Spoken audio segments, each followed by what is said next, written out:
अथ श्रीमद् रामायणे आदिकाव्ये सुन्दरकाण्डे एकोनत्रिंशः सर्गः। तदागतां तां व्यदितामनिन्दितां व्यपेतहर्षां परदीनमानसां शुभां निमित्तानि शुभानि भेजिरे नरं श्रिया तुष्टमिगोपजीविनः तस्याः शुभं वाममरालपक्ष्मा राजीवृत्तं कृष्णविशालशुक्लम्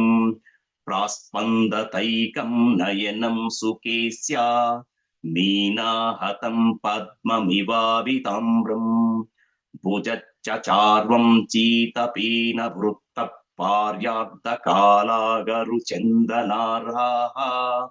अनुत्तमेनाद्युषितप्रियेण चिरेण वामः समवेपतासु गजेन्द्रहस्तप्रतिमच्चपीनस्तयोर्द्वयोः संहतयोः सुजाताः प्रस्पन्दमानः पुनरारुरस्य रामं पुरस्तात् स्थितमाचचक्षे शुभं पुनर्हेम समानवर्णम्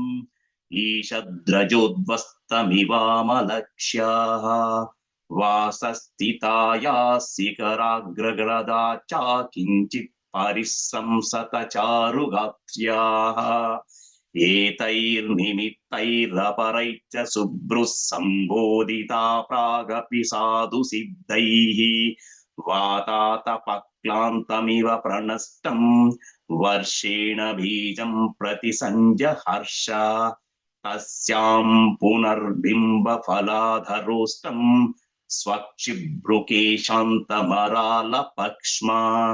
वक्त्रं भवासेसितशुक्लदंष्ट्रं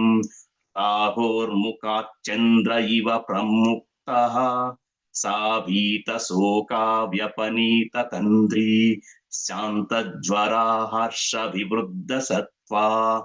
अशोभतार्या वदनेन शुक्ले सीतां सुनारात्रिरिवोदितेन इत्यार्षे श्रीमद् रामायणे आदिकाव्ये सुन्दरकाण्डे एकोनत्रिंशः सर्गः। अथ श्रीमद् रामायणे आदिकाव्ये सुन्दरकाण्डे त्रिंशः सर्गः। हनुमानपि विश्रान्तः सर्वं शुश्रावतत्वतः सीतायास्त्रिजटायाश्च राक्षसीनां च तर्जनम् अवेक्षमाणस्तां देवीं देवतामिव नन्दने ततो बहुविधां चिन्तां चिन्तयामास वानरः यां कपीनां सहस्राणि सुबाहुन्ययुतानि च दिक्षु सर्वासु मार्गन्ते सेयमासादिता मया चारेण तु सुयुक्तेन शत्रोः शक्तिमवेक्षत गूढेन चरता तावत् अवेक्षितमिदं मया राक्षसानां विशेषच्च पुरी चेयमवेक्षिता राक्षसाधिपतेर्यस्य प्रभावो रावणस्य च युक्तं तस्या प्रमेयस्य सर्वसत्त्वदयावतः समाश्वासयुतं भार्यं पतितस्य न काङ्क्षणीम् अहमाश्वासयाम्येनां पूर्णचन्द्रनिवारणाम् अदृष्टदुःखां दुःखार्तां दुःखस्यान्तमगच्छितीम् यद्यप्यहमीमां देवीं शोकोपहतचेतनाम् अन्याश्वासगमिष्यामि दोहवद्गमनं भवेत् गते हि मयि तत्रेयं राजपुत्री यशस्विनी परित्राणमिवन्ति जानकी जीवितं त्यजेत् मया च स महाबाहु పూర్ణచంద్రనిబాననః సమాస్వాయుతం న్యాయः సీతాదర్శనలాలసః నిశాచరీణాం ప్రత్యక్షం అనర్హం చాపి భాషణం కథం ను ఖలు కర్తవ్యం ఇదం కృచ్ఛ్రగతో అయాహం అనేన రాత్రిశేషేణ యది నాస్వాస్యతే మయా సర్వదా నాస్తి సందేహ పరిచక్షతి జీవితం రామచ్చ యది పృచ్ఛేన్మాం కిం మాం సీతా బ్రవీద్వచః కిమహం తం ప్రతి భూయాం అసంభాష్య సుమధ్యమాం సీతా సందేశరహితం మామిత్త సర్వాయగతం నిర్దహేదపి కాకుత్తస్ క్రుద్ధస్త్రీవ్రేణ చక్షుషా యది చోద్యో జయిష్యామి భర్తారం రామకారణాత్ వ్యర్థమాగమనం తస్య ససైన్యస్య భవిష్యతి అంతరం త్వమహాసాధ్య రాక్షసీనామిహ స్థితః శనైర్యాశ్వాసయిష్యామి సంతాప బహుళామిమాం అహం త్వతి తనుశ్చైవ వానరచ్చ విశేషతః వాచం చోదాహరిష్యామి మానుషీమిహ సంస్కృతాం యది వాచం ప్రదాస్యామి ద్విజాతిరివ సంస్కృతాం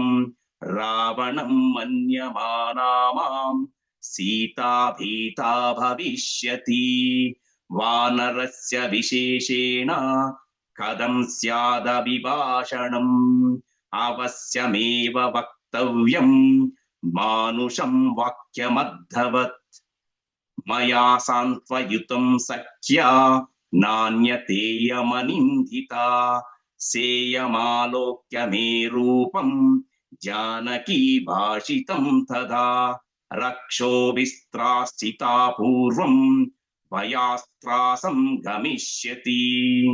తతో జాతి పరిత్రాసా శబ్దం కుర్యాన్మనస్విని జానమానా విశాలాక్షి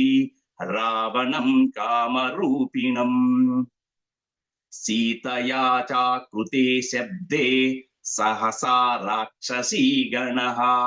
నానా ప్రహరణో ఘోరః సమేయాదంతకోపమః తతో మాం సంపరిక్షిప్య సర్వతో వికృతాననాః వదే చ గ్రహణే చైవ కుర్యర్యత్నం యథా బలం గృహ్యా శాఖాః ప్రశాఖాశ్చ స్కందాశ్చోత్తమశాఖినాం దృష్ట్వా విపరిధావంతం భవేయుర్భయశంకితాః మమ రూపం చ సంప్రేక్ష్య వనే విచరతో మహత్ రాక్షస్యో భయవిత్రస్తార్ భవైర్వికృతాననాః తతః కుర్యః సమాహ్వానం రాక్షస్యో రక్షసామపి రాక్షసేంద్ర నియుక్తానాం రాక్షసేంద్ర నివేశనే తే శూలశక్తి నిస్త్రింశాధివిధాయుధపాణయః ఆపతేయుర్విమద్దేస్మిన్ వేగో నోద్విగ్నకారిణః సమృద్ధస్థైస్తూ పరితః విదమన్ రక్షసాం బలం శక్నుయాం నతు సంప్రాప్తుం పరం పారం మహోదదేః మాం వాగ్నహిన్యురాప్లుత్య బహవః శీఘ్రకారిణః స్వాధియం చ గృహీతార్థ మమ చ గ్రహణం భవేత్ హింసా విరుచయో హింస్యుస్ ఇమాం వా జనకాత్మజాం విపన్నం స్యాత్ తథా కార్యం రామ సుగ్రీవయోరిథం ఉద్దేశే నష్టమార్గేస్మిన్ రాక్షసైః పరివారితే సాగరేణ పరిక్షిప్తే గుప్తే వసతి జానకీ విశస్తే వా గృహీతే వా రక్షోభిర్మయి సంయుగే నాణ్యం పశ్యామి రామస్య సహాయం కార్యసాధనే విమృశం చ న పశ్యామి యో హతే మయి వానరః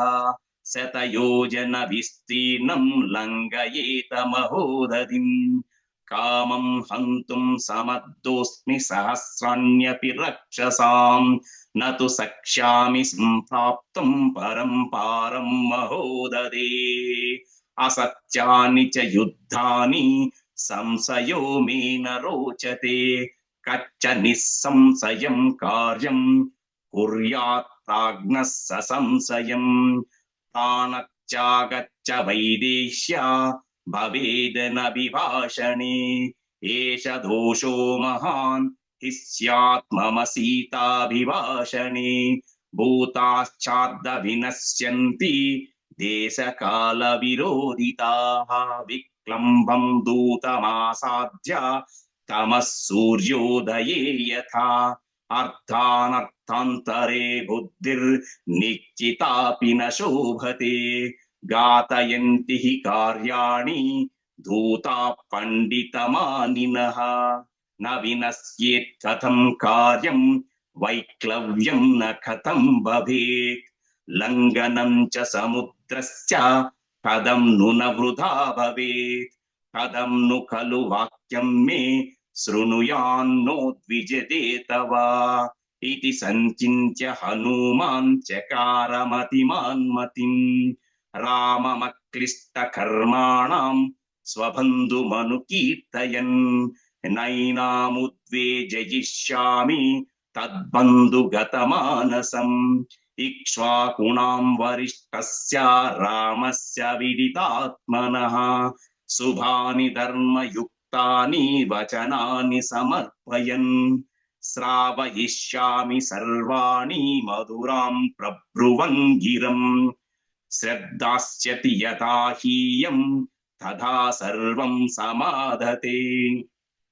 ఇతి స బహువిధం మహానుభావా జగతి పతే ప్రమదామవేక్షమాణః మధురమవితదం జగదావాక్యం ద్రుమవిటపాంతరమాస్థితే హనుమాన్ ఇత్యార్షే శ్రీమద్ రామాయణే ఆదికావ్యే సుందరకాండే 30 सर्गः अथ श्रीमद् रामायणे आदिकाव्ये सुन्दरकाण्डे 31 सर्गः एवं बहुविधां चिन्तां चिन्तयित्वा महाकपिः संस्रवे मधुरं वाक्यं वैदेह्या व्याजहारः राजा दशरथो नाम रथकुञ्जरवासिमान् पुण्यशीलो महाकीर्तिर्रुजुरासीन् महायशाः राजर्षीणां गुणश्रेष्ठस्तपसाचर्षिभिः समः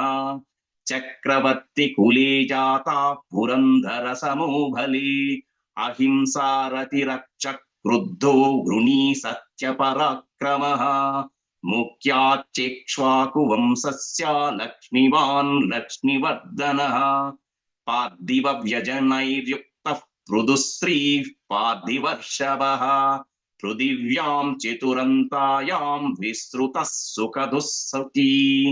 तस्य पुत्रप्रियो ज्येष्ठस्ताराधिपनिभाननः रामो नाम विशेषज्ञः श्रेष्ठः सर्वधनुष्मताम्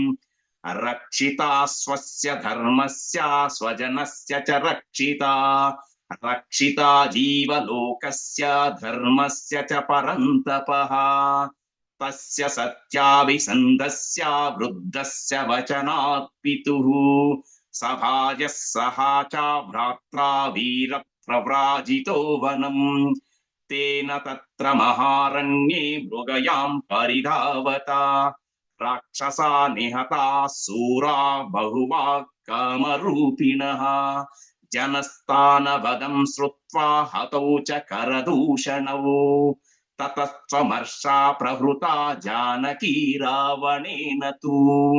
वञ्चयित्वा वने रामं मृगरूपेण मायया समार्गमाणास्तां देवीं रामः सीतामनिन्दिताम् आससादवने मित्रं सुग्रीवं नाम वानरम् ततः सवालिनं हत्वा रामः पुरपुरञ्जयः प्रायच्छत् कपिराज्यं तत् सुग्रीवाय महाबलः सुग्रीवेणापि सन्दिष्टः हरयः कामरूपिणः दिक्षु सर्वासु तां देवीं विचन्वन्ति सहस्रशः अहं सम्पाति वचनात् शतयोजनमायतम् अस्या हेतोर्विशालाक्षाः सागरं वेगवान् प्लुतः यथा रूपं यथा वर्णं यथा लक्ष्मीं च निश्चिताम् अस्रौषं राघवस्याहं सेयमासाधिता मया विरारामैव मुक्त्वा सौवाचं वानरपुङ्गवः जानकी चापि तच्छ्रुत्वा विस्मयं परमं गता ततः सा वक्त्रकेशान्ता सुकेशी केशसंभृतम् उन्नम्य वदनं भीरुस्सिंसुपावृक्षमैक्षत निशम्य सीता वचनं कपेच्च दिशच्च सर्वा प्रतिशच्च वीक्ष्य स्वयं प्रहर्षं परमं जगाम सर्वात्मना राममनस्मरन्ती सा तीर्यगूर्ध्वं च तदाप्यदस्तात् निरीक्षमाणा तमचिन्त्य बुद्धिं ददर्श पिङ्गाधिपतिरमात्यं वातात्मजं सूर्यमिवोदयस्तम् इत्यार्षे श्रीमद् रामायणे आदिकाव्ये